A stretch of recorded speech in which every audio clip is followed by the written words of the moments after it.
Breaking now, that student will return to school tomorrow. The decision came down right before this newscast. The sixth grader's disciplinary hearing wasn't supposed to happen for another week, but after our interview with Adriana Harris and her mother last night, school leaders bumped it up. And late this afternoon, they said she would not be expelled. And again, moments ago, they are now saying her suspension is over.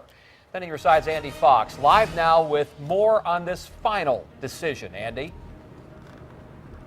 Oh, it's really good news for the Harris family. It's been a wild week for Adriana Harris. It was just 1 week ago today that she helped save the life of one of her fellow classmates with a razor. You've heard about it. She threw it away. And then she was thought to be in violation of zero tolerance. So the recommendation was suspension with a recommendation for expulsion. Then today they showed up and there was going to be a long-term suspension. But after the meeting, the principal decided that Adriana ought to come back to school tomorrow, and she called the parents this afternoon and told them so. Adriana Harris and her family arrived early, hoping the due process disciplinary hearing would go their way. The meeting went well. Everybody seemed very positive and very polite. Take good care of my daughter, and that she was going to get back with us by either today or tomorrow. After the meeting, there was hope that long-term suspension may turn into come back to school now. Maybe they will use her best interest at heart and let her back into school discipline-free.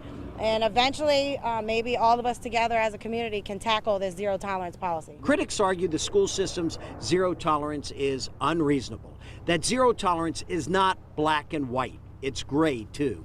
And in the case file, it notes Adriana did not bring the razor to a teacher.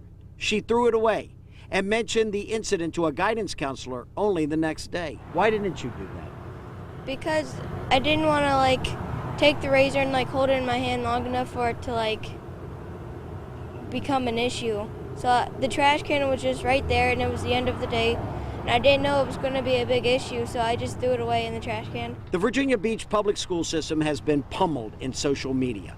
During the meeting, the Harrises say it was clear the school system's tired of the negative reaction against them because of what people perceive as unfair treatment of Adriana. They definitely wanted to be over with.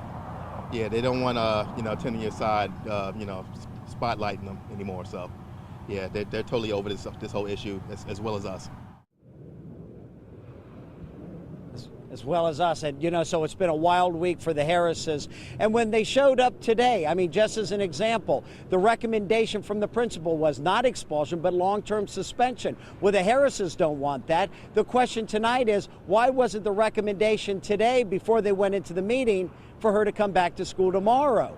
And that's what the Harrises are arguing, is that better decisions needed to be made on the ground at the school last Thursday. So all this week of bad publicity for the school system and media attention might not have happened if wiser decisions were made last Thursday. That's what the Harrises think. They also are going to be discussing tomorrow with the school system about not having any of this appear on Adriana's record. And we'll be covering that as well. In Virginia Beach, Andy Fox, 10 on your side.